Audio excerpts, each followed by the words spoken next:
70살 되면 우리 은퇴해야 돼요. 70살 되면은. 우리 동창 신부들끼리, 야, 우리 은퇴하면 뭐 할래? 여러분들 70살이면 지금 우리들이 크게 착각하고 있는 게 있어요. 나이 계산을 여러분들 70은 70으로 생각하면 안 돼요. 거기다 0.7년을 곱하면 돼요. 70살이면 77이 49. 49살이에요. 70살들은 49살이에요. 늙은 게 아니에요. 70살은 멀쩡한 거예요. 그러니까 오늘 다 계산 다시 해보세요. 네? 50살들은 7, 5, 35, 35살이야. 35살이에요. 그 우리 49살에 은퇴해갖고 우리 뭐 할 거냐. 야, 내가 그랬어. 야, 우리 은퇴하면은 신부 카페 하자. 야, 왜 사주 카페는 왜 신부 카페가 없냐. 사람들 마음 답답하면 사주 카페 가서 사주 보잖아요. 그럼 우리 신부 귀신의 애비로 산지 40년이다. 그럼 웬만한 무당보다 낫다. 70 은퇴한 신부님들 이렇게 보면은 교우들 얼굴 보면 인생이 보여요. 딱 보면 남편이 바람 피고 있구나. 보인다니까요. 남편이 지금 노름하고 있구나. 눈에 보여. 얼굴이라는 게 뭐냐면 얼이 들어왔다 나갔다는 굴이야. 그래서 얼굴이에요. 얼굴. 이 얼굴에 7,000개 인생이 들어있다고 그래. 7,000개. 딱 보면 알아. 저 사람이 행복하게 살고 있구나. 불행하고 살구나. 얼굴에 써있어요. 힘들게 살았구나. 귀하게 살았구나. 다 써있게 돼 있어요. 그러니까 뭐 우리 은퇴해갖고 그 정도 뭐 할 거야. 밥 세끼 먹고 밥이나 축 내고 너무 아깝잖아. 그래갖고 이제 커피 잘 내릴 줄 아는 우리 시모니 신부 잘생겼거든. 너는 커피 저기 막 바리스타 해. 거기서. 그 다음에 베네딕토 신부라고 나보다 한 7살 나이 많으시면 얼굴이 못생겼어요. 형은 못생겼으니까 나오지 말고 식당에서 요리하고. 맨날 담배만 피는 우리 마티아 신부 너는 청소하고. 근데 나는 이제 이게 되니까 이제 앉아서. 우리 교우들도 상담하고 싶으면은 신부님 본당 신부 바쁘다고 상담도 못 하잖아요. 우리 은퇴하면 시간 많은데 교우들 속 시원하게 얘기도 들어주고 상담도 해주고 얼마나 좋아. 여러분들은 무슨 계획이 있으세요? 지금 60살 사시는 분들은 100살까지 삽니다. 분명히 100살까지 살아요. 50살 되신 분들은 110살까지 살아요. 40살 되신 분들은 120살까지 살게 돼 있어요. 제가 20년 전에 이제 100살 시대가 옵니다라고 얘기했을 때 많은 사람들이 신부님 내 별명 따라 뻥까지 마세요. 그랬어요. 근데 여러분들 요즘 100세 안보장, 100세 연금보장 나와요 안 나와요? 나오죠? 100세 시대 된 거예요. 그런데 올해 LIG에서 뭐가 나왔느냐면 110세 건강 안심보험이 나왔어요. LIG에서 110세 건강 안심보험이 나왔다니까요. 여러분들 보험회사 사람들이 뭐 보험 파는 사람들 말고 보험회사 설계하는 진짜 그 박사들이 개인이 110세 상품 내놨겠어요? 60년 후에는 암 정복된다고 보는 거예요. 60년 후에는 당뇨 잡을 수 있다고 보는 거예요. 60년 후에 혈압 잡을 수 있다고 보는 거예요. 노화, 방지, 세포 다 찾아낸다고 보는 거예요. 그럼 110세까지 간다는 거예요, 이제는. 지금 20살들 계산이 안 돼. 이 사람들은 계산이 안 돼. 근데 이렇게 오래 살 줄 모르고 있는 돈 없는 돈 자식한테 다 줘버려. 우리나라가 사교육비가 미국보다 3배가 높아요. 사교육비가 미국보다 3배가 높은데 노인들 그 OECD 국가 중에 35개 OECD 국가가 있는데 그중에 노인 최저 가장 가난한 나라가 우리나라예요. 자식들한테 돈 다 줘버리고 자기는 늙어서 정작 늙은 시간이 짧으면 짧을수록 고통이 덜한데 죽어요 안 죽어요? 안 죽는 거예요. 60살에서부터 100살까지 40년 50년을 돈 없이 살려고 그러니까 너무 세는 게 교육. 나는 이 연금 문제도요. 지금 이게 보통 심각하면 20년 부모는 연금 나오잖아요. 옛날엔 문제가 없었어. 65세 뭐 60세에 나가갖고 70에 죽었으니까 연금 한 10년 주면은 오히려 남았어. 근데 20년 붓고 이제는 110살까지 산다고 생각을 해보세요. 20년 붓고 50년 받아먹으면 어떻게 되는 거예요? 이게 지금 이게 보통 문제가 아니에요. 그냥 문제가 아니고 이게 보통 심각한 문제가 아니에요. 이 설계가 지금 대한민국 사람 머릿속에 없어요. 지금 저 젊은 사람들 자식들한테 쏟아 넣는 거 보면 그것도 쓸데없는 학원에다 쏟아 넣는 거 보면요. 이게 여러분들 3년 전에 우리나라 100살 이상이 몇 명이냐면 1,800명이었어요. 여자 1,700명, 남자 100명. 3년 전에 100살이 1,800명. 올해 내가 통계청에 들어가갖고 자료를 뽑아보니까 100살 이상이 몇 명이냐면 14,000명이에요. 14,000명. 안 죽고 쭉 가는 거. 안 죽고 그대로. 90살 이상은 13만 4천 명. 80에서 90살까지 97만 명. 70에서 80살까지 270만 명. 그래서 65세 이상이 몇 명이냐면 649만 명, 650만 명. 초등학교들이 240만 명인데. 무슨 얘기냐면 초등학교 애 하나에 할머니 셋이에요. 요즘 길에 나가보면 애들은 안 보여요. 맨 할머니 할아버지만 돌아다녀. 맨 할머니 할아버지. 또 할머니 넣어서 유모차는 주워갖고 유모차를 끌고 온 놈을 다 돌아다녀.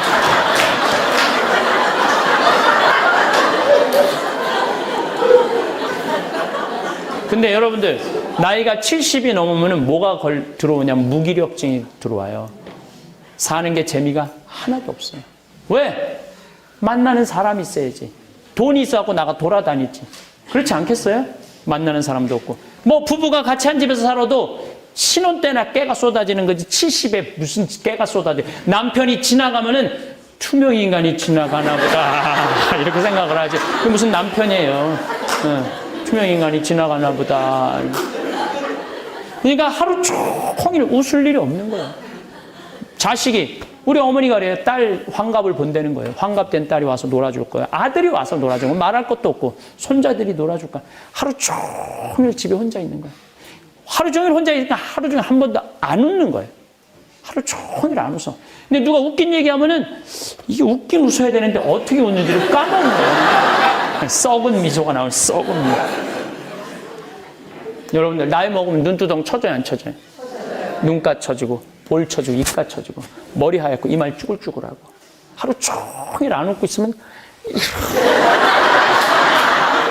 소파에 앉아갖고 하루 종일 이러고 텔레비가 무슨 죄를 졌다고 KBS 한번 째려보고 MBC 한번 째려보고 SBS 한번 째려보고 하루 종일 째려보고 저녁에 며느리가 어머니 식사 방문 땅땅 두드려 문 열었는데 이 시어머니 또 전기세 안 낀다고 깜깜한 방에서 불은 꺼놓고 그냥 파란 텔레비 불빛에 째려보던 눈빛 그대로 며느리 째려보면서 밥 먹으라고 이러면요 며느리가 심장이 땅땅 떨어지는 거예요. 사람은요 눈꼬리가 올라가지 이뻐, 입꼬리가 올라가지 이뻐요. 젊은 사람 그래서 웃을 때 보면 얼마나 이뻐요. 눈꼬리 쫙 올라, 입꼬리 올라가고. 내가 요즘 강의 다니면 젊은 사람들이 많이 나와요. 교황님 덕분에. 근데 나오면 정말 이뻐요. 또 그냥 나한테 강의 들으러 온다고 또 화장을 해도 연필로 막 위로 이렇게 막.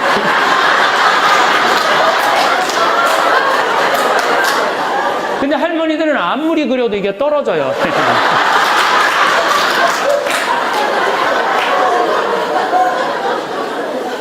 웃지도 않지. 재미난 일도 없지.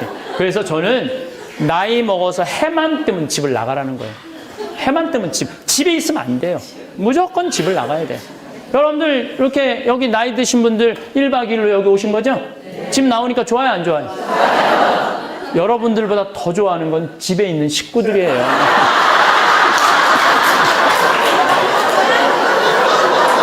이렇게 가끔씩 하루에 한 이틀 정도 사라져 주는 게 예의예요. 그러니까 집에 있으면 안 된다고. 그러니까 근데 문제는 돈 쓰는 게 아까워갖고 벌벌벌벌 떠는 거야. 돈 쓰는 게 아까워서 벌벌벌 떨면서 집에 가만히 있으면 치매 걸리는 거야. 우리나라 치매 걸려서 57만 명. 죽지 않으면서 생기는 문제가 보통 심각한 게 아니에요. 치매 걸리면 자기가 괴로워요? 주위 사람이 괴로워요. 죽고 싶은 건 주위 사람들이에요. 그러니까 집 잡혀서 돌아다니세요. 농담이 아니고 미국 사람들은 30년 동안 처음에 집 사서 집 붙고 30년 늙어서 집 잡혀서 나머지 30년 살다가 죽어요. 그러니까 여러분들도 그렇게 사셔야 돼. 이제는 자식한테 물려주는 시대는 끝났어요. 왜? 여러분들 100살에 죽어갖고 자식한테 물려주면 자식이 80에 받아. 80에 받아서 뭐 할 거예요? 그건 의미가 없는 거예요. 지금 집의 개념도 우리가 그렇게 생각하면 안 되는 거예요. 그래서 집을 잡혀갖고 평창에도 가고 여기 라자로 마을도 오고 맛있는 것도 사 먹고 성주순례도 가고 온양온천도 가고 춘천도 가고 해만 뜨면 집을 돌아다니는 거 무조건. 이렇게 집 잡혀갖고 돌아다닐 때까지 돌아다니는 사람은 죽을 때 어떻게 죽는지 아세요? 지쳐서 죽어요. 지쳐서.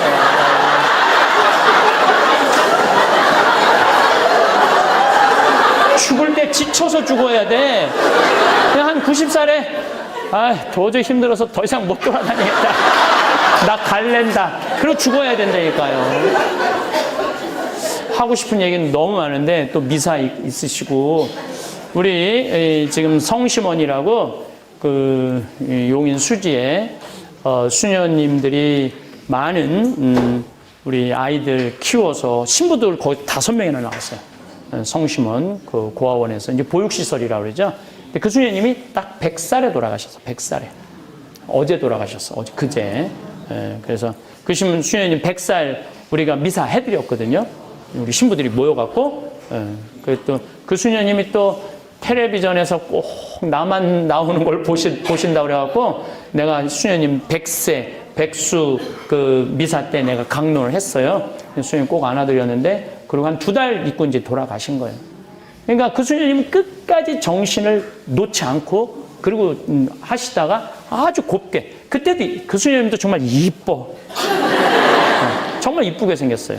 근데 100살인데도 아주 예쁘고 곱게 그렇게 그러니까 100살까지 사는 건 문제가 없어요. 살 때까지 어떻게 살다가 건강하게 예쁘게 살다가 죽는 게 중요한 거예요. 그래서 여러분들 사는 날까지 즐겁게 살고 죽는 날 즐겁게 죽었으면 좋겠어. 요즘 암 환자들이 제 강의를 듣고 그런 얘기 참 많이 하는 분들이 많아요. 신부님, 저 요즘 죽음에 대해서 굉장히 공포스럽게 생각을 했는데 죽음을 조금 편안하게 받아들일 수 있게 해주셔서 너무너무 감사하다고, 죽음을 너무 밀어내려고만 그랬는데 어떻게 보면 죽음도 삶의 일부라는 생각이 요즘 많이 든다고. 죽음도 삶의 일부죠. 밀어낸다고 될 일이 아니에요. 밀어낸다고 미뤄지는 게 아니에요. 죽음이라는 거는 다가올 때는 어느 누구도 거부할 수 없는 게 죽음이죠. 그러면은 잘 죽으려면 잘 살아야 돼요. 잘 사는 사람이 잘 죽을 수 있어요. 잘 살아야 돼. 잘 살려면은 우리가 이 세상을 계획을 잘 세워야 돼요. 여러분들, 100년 전에는 우리가 인생을 계획 세울 필요가 있었을까요? 100년 전에는 인생 계획 세울 필요가 없었어요. 왜? 100년 전 평균 나이가 46세예요. 근데 사실은 제가 늘 46세라고 얘기를 하지만 이거는 임금들이 46세에 살았어요. 모든 임금들 평균 나이가 46세였어요. 그리고 100년 전에는 50살 넘겨서 사는 비율이 20%도 안 됐어요. 50살 넘어서 사는 비율이 20%도 안 됐는데 지금은 50살 넘어 사는 비율이 96%예요. 안 죽어. 이제는 안 죽어. 옛날에는 20살에 결혼하고 시집장가 났다가 40살에 죽을 때 어떻게 했느냐면은 막내는 누구한테 맡기고 죽었느냐면 장남한테 맡기고 죽었어요. 쟤 좀 잘 키우라고. 그러니까 계획 세울 게 뭐가 있어요, 삶의 계획을. 지금은요 100살까지 안 죽기 때문에 삶의 계획이 있어야 돼요. 저는 신학생 때 세미나를 하는데 앞으로 주 5일제가 된다는 거예요. 주 5일제. 토요일날 일요일날 교우들 성당 안 나온다는 거예요. 30년 전에는 주 5일제가 뭐예요? 일요일날 특근했을 때였는데. 그런데 프랑스를 예를 들더라고요. 프랑스가 신자 비율이 97%인데 주 5일제를 실시하고 미사 참여율이 8%로 떨어졌대요. 90%가 성당 안 나오는 거야. 다 놀러 가느냐고. 토요일날, 일요일날. 그럼 여러분들은 신부가 될 때 앞으로 주 5일제가 실시될 텐데 교우들 경치 좋은데 구경 간다고 성당 안 나오면 그들을 어떻게 하느님 앞으로 이끌어 드릴 것이냐? 답을 내놔라. 전 이런 생각을 했어요. 교우들이 토요일날, 일요일날 경치 좋은데 구경 간다고 성당을 안 나와? 그렇다면 나는 나중에 신부가 되면은 성당을 경치 좋은 데다 전화해야 되겠다. 경치 좋은 데다 전놓고 어디로 와라? 클리 와라. 그래서 나는 생태마을을 신학생 때부터 생각을 했었어요. 그래갖고 난 신부가 되자마자 땅 보러 다녔어요. 황당했죠. 감히 내가 주머니에 돈 한 푼도 없는데 막 30억짜리, 50억짜리 우리 조신부님 계신 용문도 가보고 가천도 가보고 무슨 가평 안 가본 데가 없어요. 그 부동산 업자가 신부님 돈이 어디서 나서 이렇게 이 땅을 이렇게 큰 데를 보러 다니냐? 나 돈 한 푼 없다. 단 꿈이 있다. 꿈. 그랬더니 교구청에서 강원도 평창에 15,000평이 있으니 가서 한번 해봐라. 그래서 내가 20년 전부터 꾸미기 시작을 했어요. 30살부터 꾸민 거죠. 그리고 10년 동안 본당 신부 하면서 하니까 너무 커졌어. 10년 전에는 주교님한테 청을 드렸어요. 제가 이제 본당 2개, 신설 본당 2개 성당도 짓고 그랬으니까 저를 평창으로 보내주시면 좋겠다고. 그랬더니 주교님이 허락을 해주셨어요. 그래갖고 내가 평창에 들어가서 사는데, 그런데 어쨌든 내가 꽃을 심어놓고 나무를 심어놓으니까 요즘은 봄만 되면요 반천국이에요. 꽃이 피기 시작하면요 정신이 하나도 없어요. 산수유 피지, 개나리, 진달래, 마로니에, 목련, 벚꽃, 산딸나무, 뭐 이팝꽃, 조팝꽃 뭐 이런 거 피면은 얼마나 아름다운지 몰라요. 그리고 내가 사는 데가 325m예요. 325m이기 때문에 남산이 278m예요. 남산보다 높은 거 50m 높이 있는 거예요. 그러니까 밤하늘에 내가 이렇게 강의 끝나고 밤 12시 집에 들어가면요 은하수가 뭐 매일 펼쳐져 있는 건 말할 것도 없고, 산이 가까우니까, 하늘이 가까우니까 별똥별 떨어질 때 꼬리 타는 소리가 들려요. 떨어질 때 막 따다다다다 이러면서 별똥별이 떨어져요. 이 사람들이 웃는데 정말 그래요. 별똥별이 하루에 2만 개가 떨어져. 2만 개가 떨어지는데 우리가 못 보는 거죠. 여러분들 이 지구라는 별이요 너무 신비해요. 지구라는 별이 참 신비해요.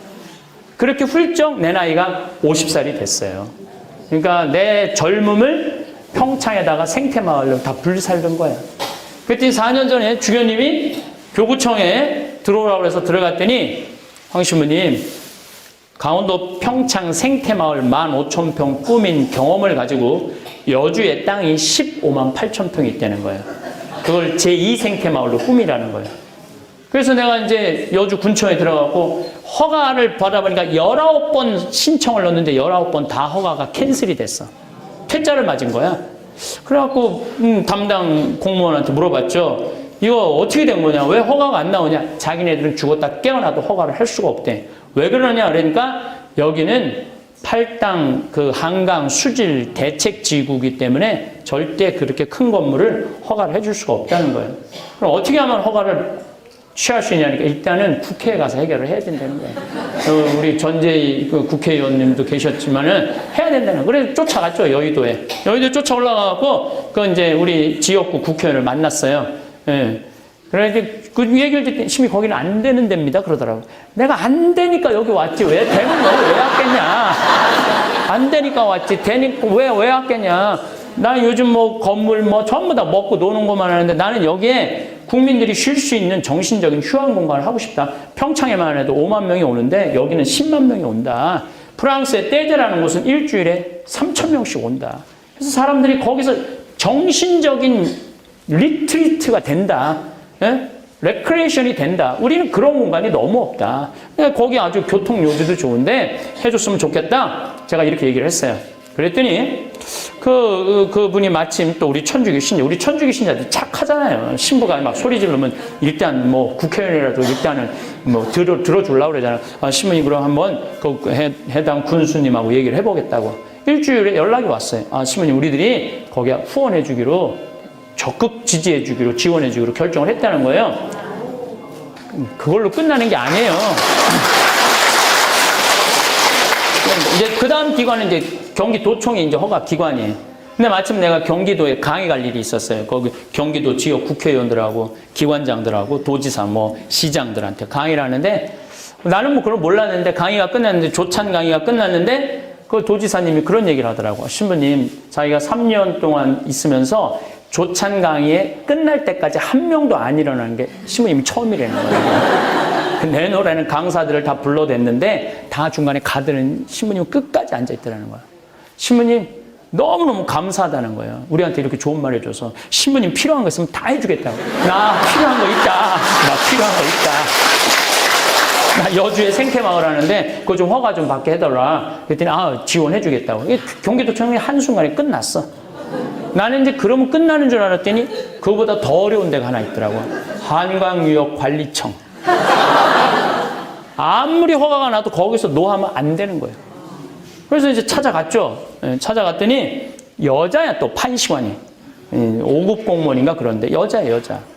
이 남자들은 이렇게 찌르고 저렇게 찌르면 그냥 서로 그냥 어떻게 되는데 여자는 여자는 또 청렴한 여자들은요 안 돼요 이게. 찌를 수가 없어. 그래갖고, 시민이 거기는 안 되는 데입니다. 그래서, 난 너무 하고 싶다, 여기를. 다 설명을 했죠. 근데 이 판시간이 안 되는데 사실은 우리 엄마 아버지가 성당을 안 다니는데 신부님 강의만 본다는 거예요. 그래서 나도 몇 번 봤는데, 신부님 생각이 참 좋은 것 같아갖고, 내가 안 되는 데지만 긍정적인 의견을 내겠다고. 그래서 그게 제일 어려운 거거든요. 그래서 끝났나 보다 했더니 진짜 어려운 게 하나 남아있더라. 주민들이 결사 반대하는 거예요, 주민들이. 그게 제일 어려운 거예요, 주민들 결사 반대. 예, 자기네들 그렇게 큰 거 들어오는 거, 골프장 들어왔는데 막 물난리 나고 그래서 안 된다고. 그래서 이제 주민회관에서 만났어. 눈에 그냥 기운이 꽉 찼더라고. 결사 반대 기운이 꽉 찼더라고. 예, 그래서 얘기 좀 해보자. 그래서 얘기를 해라. 그래갖고 이제 얘기를 들었죠. 우리가 대화를 할 때는요, 내가 작년에 여기 와서 대화에 대한 얘기를 했는데, 대화를 할 때는 진지하게 들어야 돼요. 예, 정말로 제가 진지하게, 제가 이렇게 강의할 땐 말을 많이 하지만 평상시엔 전 말을 안 해요. 예, 듣지. 그래서 잘 들었어요. 그러고 난 다음에 이제 신부님 얘기해보라고. 내가 먼저 얘기하면 그건 깨져요. 항상. 사람 참 뭘 몰라. 필요한 게 무엇이냐고. 먼저 얘기를 듣고 난 다음에 그 다음에 얘기를 해야지 이게 타협이 되지. 내가 이렇게 하겠다. 그럼 끝나는 거예요. 다 듣고 난 다음에 이제 내가 얘기를 했지. 내가 또 이게 얼마나 대단해요. 1시간 동안 얘기를 하고 나니까 주민들 눈빛이 설설설설 풀리더라고요. 네, 그러더니, 그러면은 한번 해보라고, 신부님. 그래갖고, 주민들이 서명을 다 해줬어요. 네. 나는 그 텔레비전 보면서 싸우는 게 이해가 안 돼. 말로 하지, 왜 싸워? 말로 하면 되는데 왜 싸워? 이해가 안 돼. 그래서 이제 서명을 다 해줬어요. 그래서 지난번에 여주시의 개발국장님이 와서 시민 허가 모든 허가 끝났으니까 이제 열심히 한번 해보시라고. 그러니까 나는 이제 15만 8천 평 꾸밀라고 그러면 난 60살 때까지 일이 기다리고 있는 거예요. 이 사람이요, 미래를 꿈꾸는 사람이 행복한 거예요. 미래를 꿈꾸는. 과거에 연연하는 사람은 불행할 수밖에 없어요. 그때 내가 이 인간을 만나지 말았어야 되는데 이런 거 다 불행한 거예요. 그때 삼성전자 3만 원 할 때 삼성전자 주식을 샀어야 되는데 내가 아주대학 환경공학과 대학원 다녔거든요. 근데 그 참 재미난 얘기가 거기 떠돌아요. 그 한 30년 전에 그 아주대학 앞에 벌판이었어. 그 아주대학 그 유신고등학교 앞에. 근데 그 공부 못하는 그 유신고등학교 선생님들이 공부 맨날 못하고 학비만 내는 애들한테 그랬대요. 야, 니네들 쓸데없이 학비 내지 말고 그때 거기 아주대학 앞에 한 평에 100원 했대요. 저 땅이나 사두라고, 땅이나. 이 돌대가리들아. 돈 버리지 말고, 시간 버리지 말고, 땅 사두라고 맨날 그랬대요. 그런데 그 졸업생들이 지금 하는 얘기가 지금 그게 한 평에 100원 아니면 3천만 원. 3천만 원을.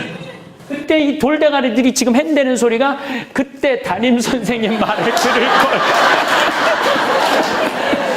이거 다 소용없어요. 그때 사뒀어야 되는 거예요.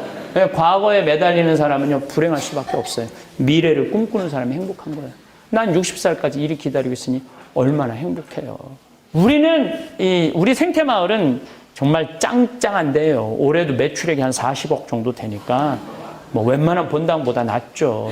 청국장가루를 청가마를 파는데 뭐 말할 것도 없지. 청국장 청가마면요 20억 원어치, 20억 원어치. 그러니까 이 청국장이 보통 대단한 게 아니죠. 그 김장 뭐 또 엄청 팔지. 된장, 간장, 고추장, 뭐 피정 많이 오지. 뭐 우리는 너무너무 좋은데. 근데 작년에 제가 아프리카 잠비아를 갔다 왔어요. 잠비아를 갔는데 무프리나라는 지역을 갔는데 인구가 15,000명인데 에이즈 환자가 1,600명이야. 15, 16살 걸린 애들이 다 에이즈야. 젊은 애들이 다 에이즈에 걸려 있는 거야. 그 더 이상은 살지도 못하고. 에이즈가 걸려갖고 그냥 병원에 오는데 우리나라 수녀님들이 가서 하는데 얘네들 약도 먹이고 내가 우리 의사 선생님들 모시고 갖고 이도 좀 빼주고 또 그 에이즈 걸린 엄마들이 죽으니까 고아 애들이 많은 거야. 보육시설에 애들이 에이즈가 걸려서 나오는 거야. 얘네들이 5kg가 넘어야지 약을 먹는데 5kg가 안 되는 애들이 너무 많은 거야. 그 분유를 먹이면 일주일만 먹이면 5kg가 금방 돼요. 3kg짜리가. 신기하게.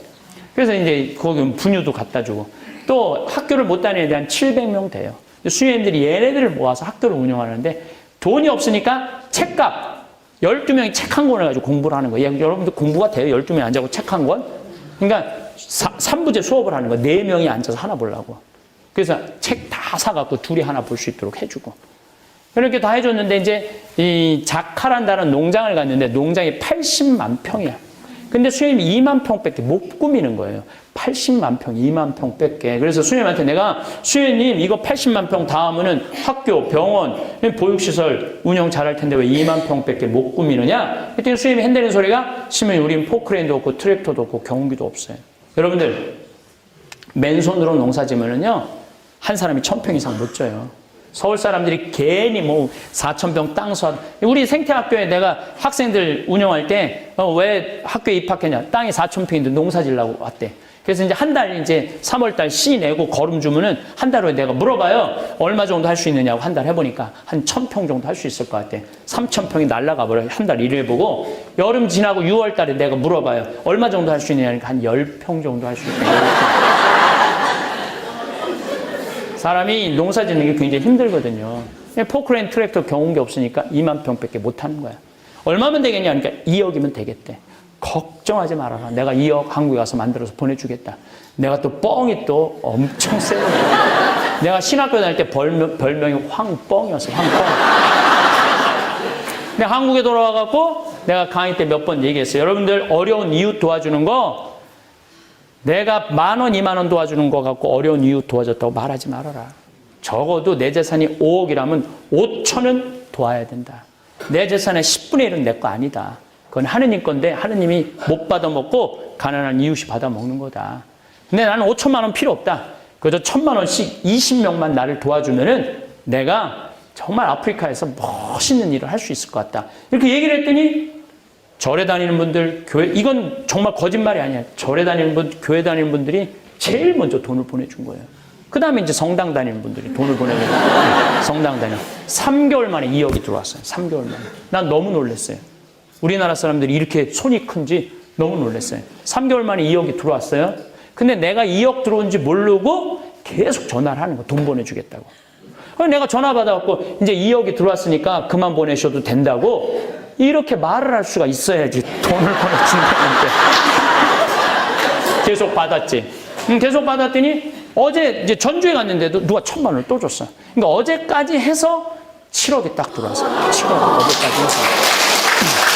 저는 그 7억을 받아보니까 아 인간이 이래서 간사하구나. 생각이 바뀌더라고요. 그래서 난 복지시설을 운영하는 사람들 그 돈 떼어먹는 사람들이 이해가 되더라니까요. 아, 이래서 떼어먹는구나 얘네들이. 그래서 어쨌든 포크레인 트랙터 경운기 사주기로 했으니 나갔어요. 근데 나는 공투를 사주려고 나갔어요. 그리고 내가 제일 잘하는 포크레인이 공투예요. 저는 포크레인 잘하거든요. 근데 큰 건 내가 가서 하려고 마음을 먹었었으니까. 근데 수혜님 말을 바꾸는 거 공투 갖고는 안 된다는 거예요. 왜? 그랬더니 그 80만 평의 개미들이 집을 짓는데 그걸 개미산이라고 그래요. 근데 개미가 100년 동안 집을 짓는 거야. 집을 지면 이 제대보다 훨씬 크게 져요. 얼마나 단단하냐면 얘네들이 집을 얼마나 단단하게 짓느냐면 장정 둘이서 곡괭이로 한 달을 뽀개도 못 뽀개. 집 하나를. 근데 그게 2,000개가 있는 거야. 그러니까 포크레인으로 바가지를 박으면 포크레인이 넘어진다 이거야. 그러니까 A10을 사달라는 거야. 1m 20짜리. 공투는 7,000만 원인데 A10은 2억 8,700이거든요. 돈 좀 떼어먹으려고 그랬더니 떼어먹을 돈이 없어지네. 그래도 어떻게 해요? A10을 샀어요. 트랙터 6,000만 원짜리. 예. 큰 바퀴. 우리 생태마을은 4,000만 원짜리인데 아프리카는 6,000만 원짜리 샀어요. 그 다음에 이제 경운기 2대 사서 작년 11월 달에 인천에 가서 택배로 붙였어요. 요즘 참 세월 좋아요. 포크레인도 택배로 붙이면 가요. 근데 문제는 택배비가 4,700만 원이야. 택배비가. 다 붙였어요. 근데 여러분들 포크레인하고 트랙터만 가면 걔네들이 일해요. 기술자 따라가야죠. 기술자 둘도 포크레인 붙일 때 택배로 같이 붙였어. 가서 일하고 와라고. 근데 기술자 둘 한 달 월급 800만 원이거든요. 1년 쓰니까 1억이 또 날아간 거예요. 점점 떼어먹을 돈이 줄어드네. 그런데 뭐 포크레인하고 트랙터만 가면 돼요. 기름값도 대줘야지. 기름값도 1억 날라갔죠. 땅 정지하는데. 그래봤자 8분의 1 정지한 거 10만 평. 겨우 한 개 1년 8억 들여서 한 개 10만 평 정지한 거예요. 근데 수녀님이 사진을 찍을 수가 없다는 거. 10만 평이 너무 넓어갖고 한 컷에 안 들어온다는 거예요. 그래갖고 여러 칸 나눠서 찍어 보냈더라고, 나한테. 어쨌거나 하여튼 내가 이렇게 도와주니까 수녀님이 용기를 또 한번 내더라고. 신부님, 귀향이면은 우리가 닭을 파는데 냉동고가 없다는 거예요. 요즘 이제 11월에 45도까지 올라가거든, 잠비아는. 냉동고가 없으니까 1시간 이상 거리를 판매를 못 하는 거야. 3시간, 4시간. 잠비아가 넓으니까. 그러니까 귀향이면 냉동고를 좀 대주시면 안 되겠느냐. 얼마냐니까 2,200만 원이에요. 돈도 아니지. 1억씩 날아가는 판에 2,200만 원 무슨 돈이야. 걱정하지 마라. 보내주겠다. 그래서 냉동고 2대를 보내줬어요. 그랬더니 수녀님이 너무 신난다는 거야. 한 마리도 못 팔던 닭을 한 달에 1,200마리씩 판다는 거야. 너무너무 행복하지 않아요? 그랬더니 수녀님이 또 전화했어. 신부님 문제가 생겼다는 거예요. 아, 또 무슨 문제가 생겼냐 하니까 닭을 너무 많이 팔다 보니까 닭장이 모자라요. 닭장. 닭장 줘달래, 닭장. 얼마냐? 그러니까 1억이래. 알았다. 내 닭장 줘주겠다. 그래서 이제 작년에 이제 공구리, 뭐 벽돌, 기계까지 싹 보내서 이번 여름에 대학생 아이들 20명 자원봉사자 데리고 가서 밥 해주는 봉사인 자매님도 좀 와 있는데, 예, 아줌마 셋 밥 해주는 아줌마 봉사 지원하는 분들 다 모시고 와서 이번에 줘주고 왔어요. 줘주고 왔는데 그래도 최종 기술자는 있어야 돼. 대학생만 가지고는 못 짓잖아요. 우리 생태마을 집 지어주는 이 실험, 난 이 산적같이 생긴 사장한테 내가 당신 한 달 월급 줄 테니까 나하고 가서 집 짓고 오자. 그랬더니 이 친구가 성당도 안 다니는 친구 한다는 소리가, 신부님 무슨 말을 그렇게 하느냐고. 나도 아프리카에 굶는 사람 있으면 내 기준 그냥 봉헌하겠다고. 성당도 안 다니는 사람이 봉헌이 뭔지 알면 봉헌하겠다고. 그러니까 마태복음 7장 21절에 나더러 주님 주님 한다고 다 하늘나라 가는 게 아니다. 내 말을 실천하는 사람이라야 하늘나라 간다는. 근데 그 김 사장 말이 보고 내가 그런 생각이 들어요. 이면을 져주고 왔어요. 그랬더니 수녀님이 신부님 도대체 우리한테 왜 이러느냐고. 나 그 수녀님도 본 적이 없거든요. 근데 작년에 가서 봐서 내가 너무 놀랐어요. 왜? 수녀님 10명이 16년 동안 아프리카에서 그들을 위해서 일을 하고 있었던 거예요. 16년 동안. 그러니까 이게 수녀님 10명이 일하는 게 아니라 예수님 10명이 일을 하고 있는 거예요. 근데 수녀님 한 분은 38살 먹은 나탈리아라는 수녀는 가자마자 말라리아에 걸려서 죽은 거야. 그러고 또 한국에도 모시고 오지 못하고 아프리카 묻어놨더라고. 내가 묘에 참배를 갔는데 사진이 있는데 참 예쁘게 생겼더라고요. 참 아깝더라고. 38인데. 신부님 도대체 우리한테 왜 이러느냐고. 내가 이 수녀님들을 도와주지 않으면 나중에 정말로 진짜 예수님한테 혼나겠다는 생각이 내가 들더라고요. 신부님 내가. 그래서 수녀님 무슨 말을 이렇게 섭섭하게 하느냐고. 같은 업종에서 일을 하면서 무슨 말을 이렇게 섭섭하게 하느냐고. 수녀님도 하느님이라고 나도 하느님 일하는데 내가 수녀님 도와주는 거 당연하다고. 걱정하지 말라고. 그랬더니 수녀님 또 전화를 한 거야. 신부님 추장이 만나잔다는 거예요. 추장이 왜 만나자니까 그 추장이 땅이 6억 평이 있대. 6억 평. 수녀님 좋은 일 한다고 땅을 500헥타르를 준다는 거. 150만 평. 수녀님 어떻게 할까요?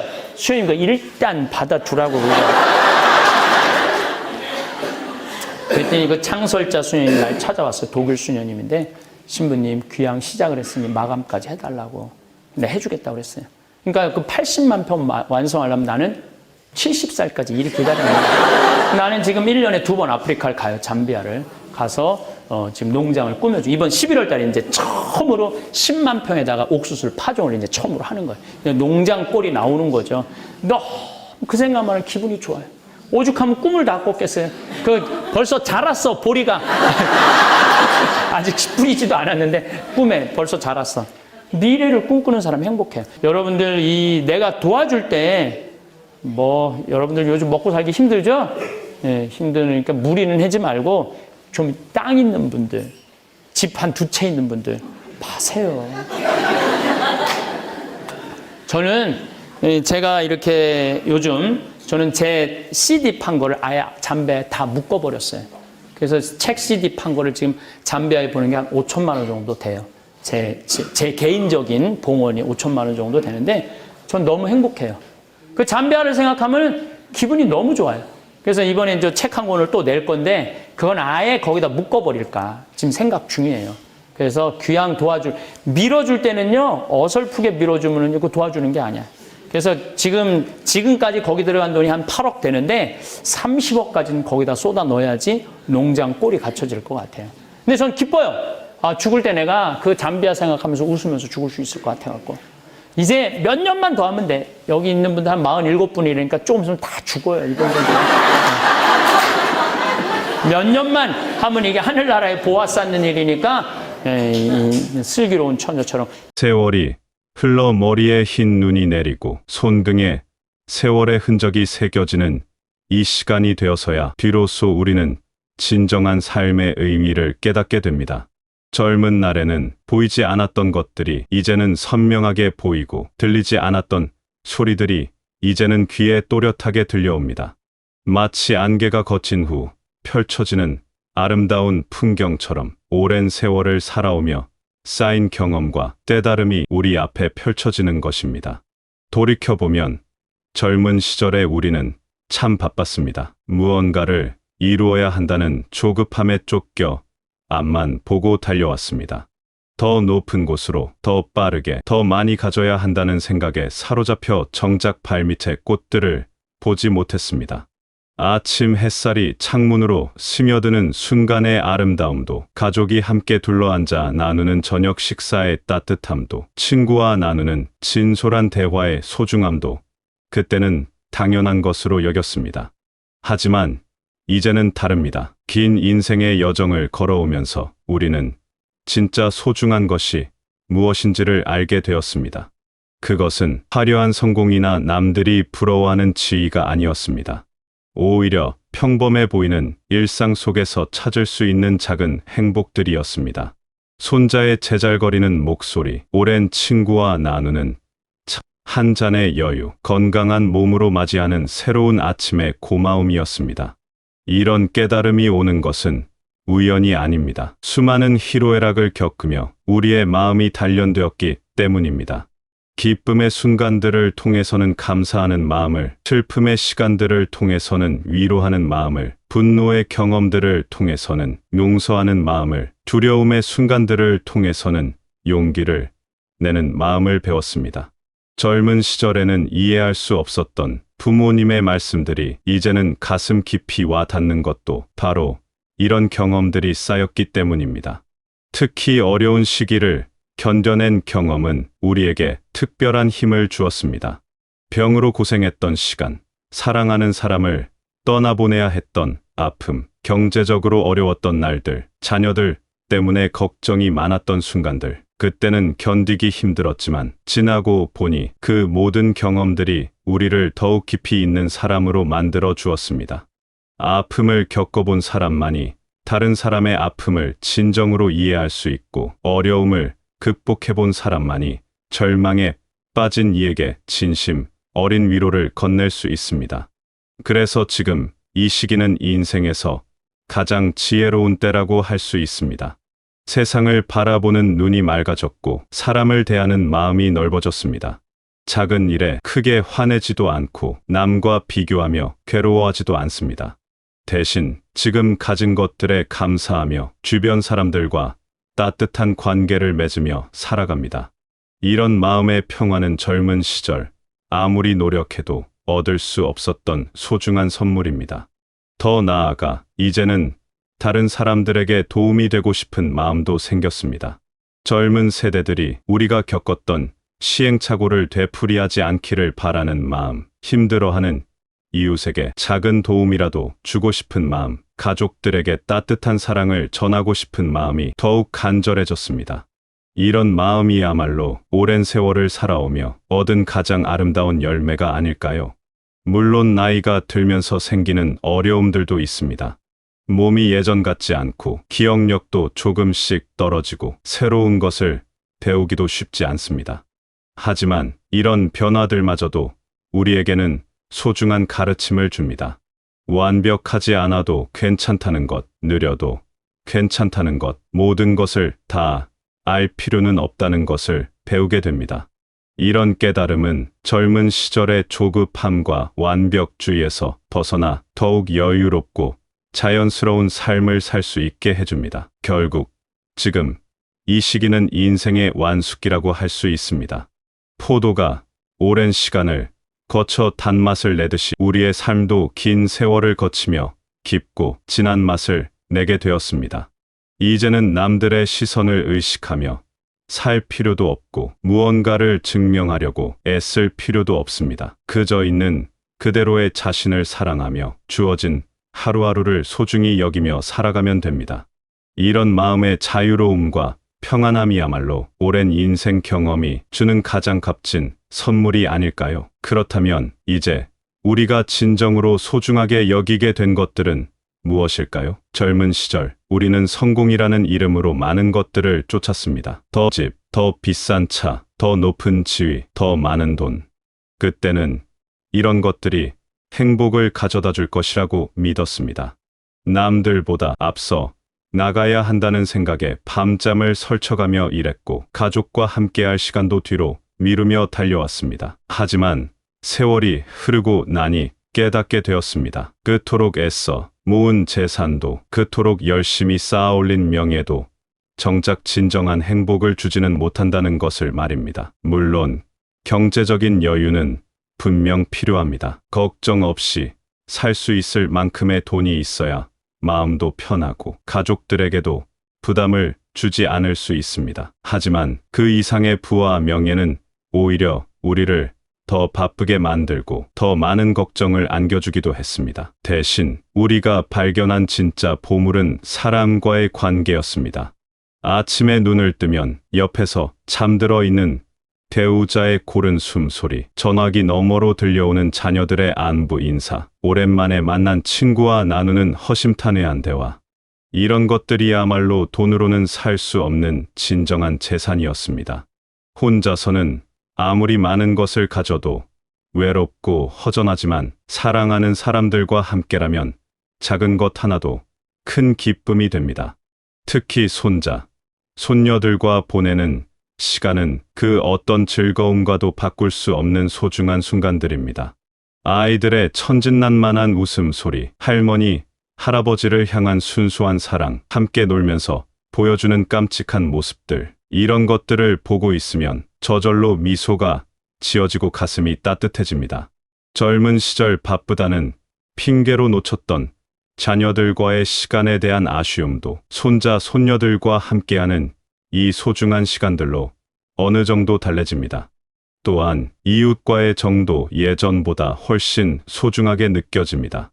같은 아파트에 사는 이웃 할머니와 나누는 안부 인사, 동네 할아버지들과 함께하는 바둑 한 판, 오랜 친구들과의 정기 모임. 이런 소소한 만남들이 일상에 활력을 주고 외로움을 달래줍니다.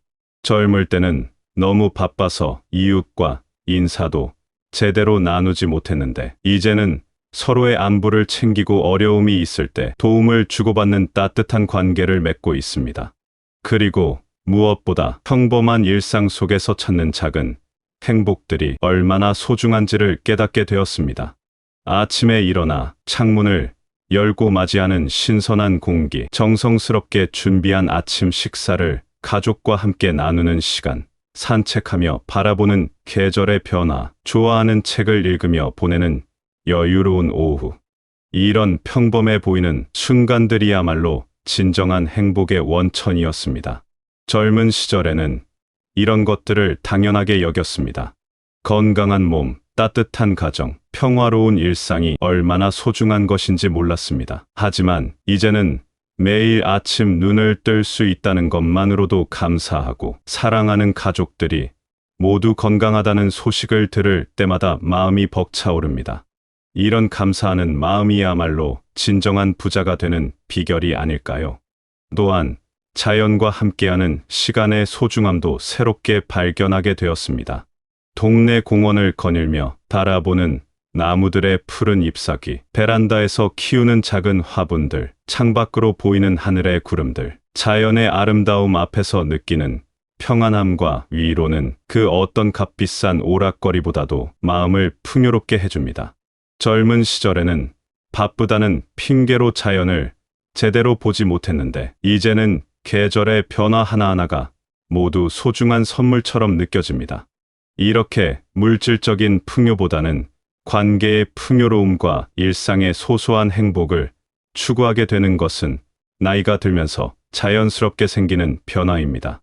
이제는 남과 비교하며 스트레스 받을 필요도 없고 더 많이 가져야 한다는 압박감에 시달릴 필요도 없습니다. 대신 지금 가진 것들에 감사하며 사랑하는 사람들과 함께 보내는 시간을 더욱 소중히 여기게 되었습니다.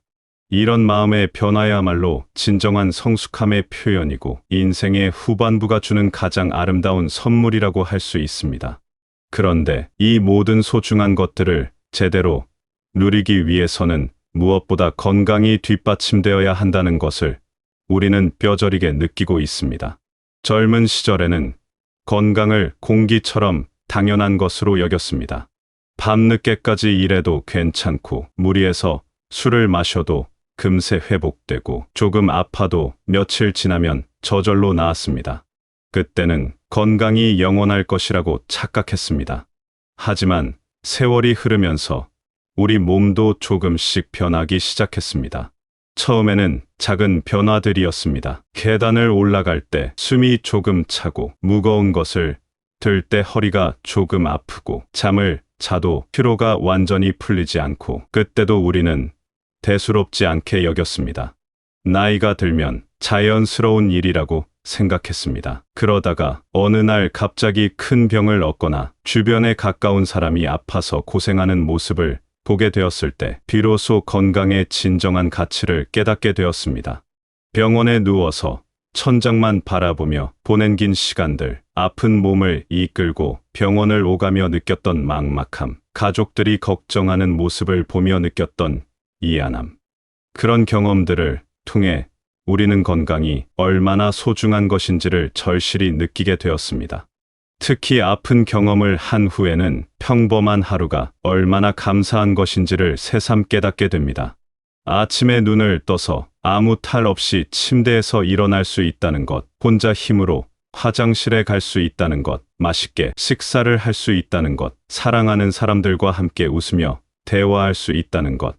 건강할 때는 너무나 당연했던 이런 일상들이 실은 얼마나 소중한 선물인지를 깨닫게 됩니다. 그래서 이제는 건강을 지키기 위해 더욱 신경을 쓰게 됩니다. 규칙적인 운동을 하고 몸에 좋은 음식을 챙겨 먹고 충분한 잠을 자려고 노력합니다. 젊을 때는 건강을 위해 무언가를 한다는 것이 귀찮고 번거로웠는데 이제는 건강을 지키는 모든 행동들이 나 자신과 가족을 위한 사랑의 표현이라고 생각하게 되었습니다. 매일 아침 일찍 일어나서 하는 산책도 이제는 소중한 시간입니다.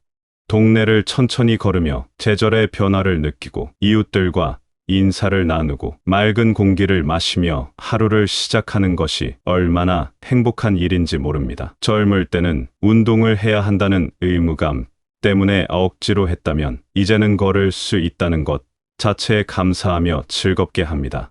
음식을 먹을 때도 예전과는 다른 마음가짐을 갖게 되었습니다. 젊을 때는 맛있는 것만 찾아서 먹고 몸에 좋지 않은 것도 별 생각 없이 먹었습니다. 하지만 이제는 내 몸이 필요로 하는 영양을 생각하며 음식을 선택합니다. 싱겁게 먹고 야채를 많이 먹고 적당한 양을 먹는 것이 처음에는 힘들었지만 이제는 그런 식습관이 몸을 건강하게 만들어준다는 것을 알기 때문에 기꺼이 실천합니다. 또한 정기적인 건강검진도 빼놓지 않습니다. 젊을 때는 몸에 이상이 없으면 병원에 갈 일이 없었는데 이제는 미리미리 건강 상태를 확인하고 문제가 있으면 일찍 발견해서 치유하는 것이 얼마나 중요한지 알게 되었습니다. 검진 결과가 좋게 나오면 마치 좋은 성적표를 받은 것처럼 기쁘고 조금이라도 이상이 있으면 바로 관리하려고 노력합니다. 하지만 건강을 지키려고 노력하는 것이 병에 대한 두려움 때문만은 아닙니다. 건강할 때 할 수 있는 일들이 얼마나 많고 소중한지를 알기 때문입니다. 손자와 함께 공원에서 뛰어놀고 오랜 친구들과 여행을 떠나고 취미 활동을 즐기고 봉사활동에 참여하는 것. 이 모든 일들을 하기 위해서는 건강한 몸과 마음이 필요합니다. 특히 가족들에게 짐이 되지 않으려는 마음도 큽니다. 자녀들이 이미 자신들의 삶으로 바쁜데 부모가 아파서 자녀들을 힘들게 하고 싶지 않습니다. 물론 정말 아플 때는 가족의 도움을 받아야 하지만 최대한 건강을 유지해서 스스로 할 수 있는 일들은 스스로 하며 살고 싶습니다. 이런 마음이야말로 가족을 향한 진정한 사랑의 표현이 아닐까요? 그래서 건강은 단순히 병이 없는 상태가 아니라 하고 싶은 일들을 할 수 있게 해주는 소중한 자산이라고 생각하게 되었습니다. 건강할 때는 세상이 얼마나 아름다운지, 사람들과의 만남이 얼마나 즐거운지, 작은 일상들이 얼마나 소중한지를 더욱 깊이 느낄 수 있습니다. 반대로 아플 때는 이 모든 것들이 멀어져 보이고 무엇을 해도 제대로 즐길 수가 없습니다. 결국 건강이야말로 우리가 가진 모든 소중한 것들을 제대로 누릴 수 있게 해주는 기반이라고 할 수 있습니다. 아무리 많은 재산이 있어도, 아무리 좋은 사람들이 주변에 있어도 건강하지 못하면 그 소중함을 온전히 느낄 수 없습니다. 하지만 건강하기만 하면 비록 가진 것이 많지 않아도 충분히 행복할 수 있습니다. 이런 깨달음이야말로 세월을 살아오며 얻은 가장 값진 지혜 중 하나입니다. 건강의 소중함을 깨달으면서 자연스럽게 우리는 또 다른 중요한 진리를 발견하게 됩니다. 바로 지금 이 순간이야말로 우리가 가진 가장 확실한 현실이라는 것입니다. 젊은 시절에는 늘 미래를 위해 살았습니다. 더 나은 내일을 위해 오늘을 희생하고 언젠가 올 행복한 날들을 꿈꾸며 현재의 소중함을 놓쳤습니다. 또한 때로는 과거의 영광을 그리워하거나 후회에 사로잡혀 지금 여기에 집중하지 못했습니다. 하지만 이제는 깨달았습니다. 과거는 이미 지나간 일이고 아무리 후회해도 바꿀 수 없으며 미래는 아직 오지 않은 불확실한 것이라는 사실을 말입니다. 우리가 진정으로 살 수 있는 시간은 오직 지금 이 순간뿐입니다. 그래서 이제는 과거를 그리워하기보다는 그때의 경험들이 지금의 나를 만들어준 소중한 밑거름이었다고 감사하게 생각하고 미래를 걱정하기보다는 오늘 하루를 충실히 살아가는 것에 더 집중하게 되었습니다. 지금 이 순간에 집중하게 되면서 우리는 예전에는 보지 못했던 많은 아름다움들을 발견하게 됩니다. 아침에 창문을 열었을 때 들어오는 신선한 공기의 상쾌함, 커피 한 잔을 마시며 느끼는 따뜻함과 향긋함, 가족과 함께 나누는 식사 시간의 정겨움. 이런 평범해 보이는 순간들이 실은 얼마나 특별하고 소중한 것인지를 깨닫게 됩니다. 특히 자연과 함께하는 순간들은 더욱 깊은 감동을 줍니다. 산책길에서 만나는 계절의 변화, 공원 벤치에 앉아 바라보는 아이들의 뛰어노는 모습, 저녁 노을이 지는 하늘의 아름다운 색깔들. 이런 것들을 바라보고 있으면 마음이 저절로 평안해지고 살아있다는 것 자체가 얼마나 감사한 일인지를 느끼게 됩니다. 젊을 때는 바쁘다는 핑계로 이런 자연의 아름다움을 제대로 보지 못했는데 이제는 이런 순간들이야말로 진정한 위로와 힘을 주는 소중한 시간이라는 것을 알게 되었습니다. 또한 사람들과 나누는 소소한 교감의 순간들도 새롭게 발견하게 됩니다. 동네에서 만나는 이웃과 나누는 짧은 인사, 가게 아주머니와 주고받는 따뜻한 말 한마디, 버스에서 자리를 양보받았을 때 느끼는 고마움. 이런 작은 순간들이 하루를 따뜻하게 만들어주고 세상이 아직도 정이 넘치는 곳이라는 것을 느끼게 해줍니다. 가족과 함께하는 평범한 순간들도 이제는 더욱 소중하게 느껴집니다. 배우자와 함께 보는 저녁 뉴스 시간, 자녀들과 나누는 안부 전화, 손자, 손녀들이 보내준 사진을 보며 느끼는 기쁨. 이런 일상적인 순간들이야말로 우리 삶을 풍요롭게 만들어주는 진정한 보물들입니다. 젊을 때는 더 특별한 무언가를 찾으려고 했지만 이제는 이런 평범한 순간들 속에서 진정한 행복을 찾을 수 있다는 것을 깨달았습니다. 현재에 집중하게 되면서 우리는 또한 감사하는 마음을 더 자주 갖게 됩니다. 아침에 눈을 떴을 때 오늘도 새로운 하루를 맞을 수 있어서 감사하다는 마음, 맛있는 식사를 할 수 있을 때, 이런 음식을 먹을 수 있어서 감사하다는 마음, 사랑하는 사람들이 건강하다는 소식을 들을 때 우리 가족이 모두 무사해서 감사하다는 마음, 이런 감사의 마음들이 하루하루를 더욱 풍요롭게 만들어줍니다. 이렇게 현재 순간에 집중하며 살아가다 보면 시간에 대한 느낌도 달라집니다. 젊을 때는 시간이 빨리 지나가기를 바라거나 반대로 시간이 너무 빨리 간다고 아쉬워했습니다. 하지만 이제는 시간의 흐름을 자연스럽게 받아들이고 주어진 시간 안에서 최대한 충실하게 살려고 노력합니다. 하루가 길게 느껴지는 것도 좋고 짧게 느껴지는 것도 좋습니다. 중요한 것은 그 시간 동안 얼마나 의미 있게 사랑하며 감사하며 살았느냐 하는 것입니다. 또한 현재에 집중하게 되면서 작은 일에 대한 스트레스도 많이 줄어들었습니다. 젊을 때는 계획대로 되지 않으면 크게 화가 나고 예상치 못한 일이 생기면 당황했습니다. 하지만 이제는 모든 것이 계획대로 될 수는 없다는 것을 받아들이고 상황에 따라 유연하게 대응하려고 노력합니다. 중요한 것은 어떤 상황에서든 지금 이 순간을 최선을 다해 살아가는 것이라는 걸 깨달았기 때문입니다. 무엇보다 현재 순간에 집중하며 살아가면서 우리는 진정한 자유를 느끼게 됩니다. 과거의 후회에 얽매이지도 않고 미래의 불안에 떨지도 않으며 오직 지금 이 순간 내가 선택할 수 있는 것들에만 집중하는 것입니다. 지금 이 순간 누구를 사랑할 것인지, 무엇에 감사할 것인지, 어떤 일을 할 것인지, 이런 선택들은 오직 우리 자신만이 할 수 있는 것들입니다. 그래서 매일 아침 눈을 뜰 때마다 오늘은 어떤 아름다운 순간들을 발견할까 하는 기대감을 갖게 됩니다. 오늘 만날 사람들과는 어떤 따뜻한 교감을 나눌까? 오늘은 어떤 자연의 아름다움을 발견할까? 오늘은 어떤 작은 행복을 느낄까? 이런 기대감이야말로 하루를 시작하는 가장 좋은 에너지가 됩니다. 결국 지금 이 순간을 소중히 여기며 사는 것이야말로 진정한 삶의 예술이 아닐까요? 이제 우리는 인생이라는 긴 여행을 통해 얻은 가장 소중한 보물들을 손에 쥐고 있습니다. 그것은 바로 경험을 통해 얻은 깊은 지혜, 진정으로 소중한 것들을 알아보는 눈, 건강의 참된 가치에 대한 깨달음, 그리고 현재 순간을 온전히 누리는 능력입니다. 이 모든 것들이 어우러져 우리의 삶을 진정으로 풍요롭게 만들어 주고 있습니다. 풍요로움이라는 말을 들으면 젊은 시절에는 물질적인 풍요만을 떠올렸습니다. 큰, 좋은 차, 많은 돈. 이런 것들이 많을수록 더 풍요로운 삶이라고 생각했습니다.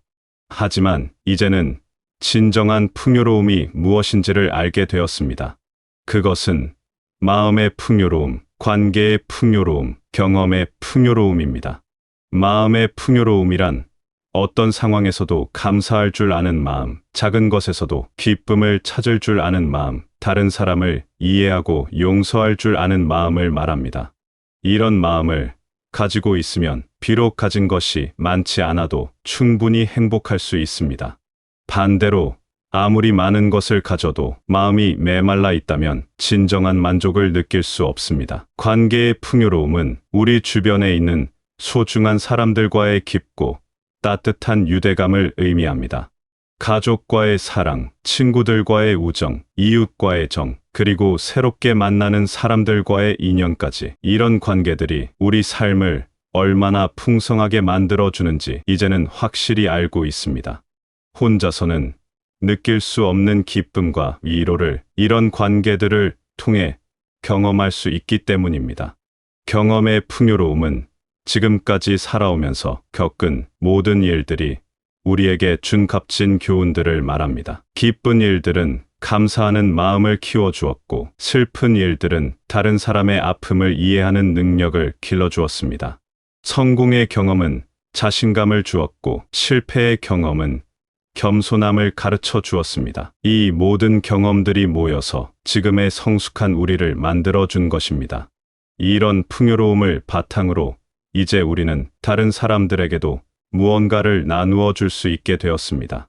젊은 세대들에게는 우리가 겪어온 경험들을 바탕으로 한 조언과 격려를, 같은 세대의 친구들에게는 서로의 어려움을 이해하고 위로하는 마음을, 가족들에게는 변함없는 사랑과 따뜻한 관심을 나누어 줄 수 있습니다. 특히 어려움을 겪고 있는 사람들을 도울 때 우리가 느끼는 보람은 말로 표현할 수 없을 만큼 큽니다. 우리의 작은 도움이 누군가에게는 큰 힘이 되고 우리의 따뜻한 말 한마디가 누군가의 하루를 밝게 만들어 준다는 것을 알 때 비로소 우리는 진정한 삶의 의미를 찾게 됩니다. 받기만 하던 시절을 지나 이제는 줄 수 있는 사람이 되었다는 것, 이것이야말로 인생의 가장 아름다운 성취가 아닐까요? 또한 이제 우리는 삶의 완전함을 추구하지 않게 되었습니다. 젊을 때는 모든 것이 완벽해야 한다고 생각했습니다. 완벽한 가정, 완벽한 직업, 완벽한 건강. 하지만 세월을 살아오면서 완벽한 것은 이 세상에 존재하지 않는다는 것을 깨달았습니다. 대신 불완전함 속에서도 아름다움을 찾을 수 있다는 것, 부족함이 있어도 감사할 수 있다는 것을 배웠습니다. 이런 깨달음은 우리를 더욱 자유롭게 만들어줍니다. 남들의 시선을 의식하며 살 필요도 없고 무언가를 증명하려고 애쓸 필요도 없습니다. 그저 있는 그대로의 자신을 받아들이고 주어진 상황에서 최선을 다하며 매일매일을 의미 있게 살아가면 됩니다. 이런 마음의 자유야말로 돈으로는 살 수 없는 진정한 부라고 할 수 있습니다. 그리고 이제 우리는 시간의 소중함을 진정으로 이해하게 되었습니다. 젊을 때는 시간이 무한히 많은 것처럼 느껴졌지만 이제는 주어진 시간이 얼마나 소중한지를 깨달았습니다. 하지만 그렇다고 해서 조급해하지는 않습니다. 대신 주어진 시간을 더욱 의미 있게 사용하려고 노력합니다. 사랑하는 사람들과 함께하는 시간, 자신이 좋아하는 일을 하는 시간, 다른 사람을 도우는 시간, 이런 시간들이야말로 진짜 가치 있는 시간이라는 것을 알고 있기 때문입니다. 무엇보다 이제 우리는 삶 자체가 얼마나 소중한 선물인지를 깨달았습니다. 매일 아침 눈을 뜰 수 있다는 것, 사랑하는 사람들과 함께할 수 있다는 것, 아름다운 세상을 볼 수 있다는 것, 이 모든 것들이 당연한 것이 아니라 감사해야 할 선물이라는 것을 알게 되었습니다. 그러니 혹시 지금 이 글을 읽고 계신 분 중에서 몸이 예전 같지 않다고 걱정하시거나 세상이 너무 빨리 변해서 따라가기 힘들다고 느끼시거나 외로움을 느끼시는 분이 계시다면 부디 이것만은 기억해 주시기 바랍니다. 당신이 지금까지 살아오신 모든 시간들이 헛되지 않았다는 것을, 당신이 겪어온 모든 경험들이 소중한 보물이라는 것을, 그리고 당신이 지금 이 순간에도 누군가에게는 소중하고 고마운 존재라는 것을 말입니다. 당신의 따뜻한 미소 하나, 친절한 말 한마디, 깊은 이해의 눈빛 하나가 이 세상을 더 아름답게 만들고 있습니다. 그러니 오늘도 자신감을 가지고 감사하는 마음으로, 사랑하는 마음으로 하루를 시작하시기 바랍니다. 당신이 살아온 인생이야말로 그 누구도 흉내낼 수 없는 소중하고 아름다운 작품이니까.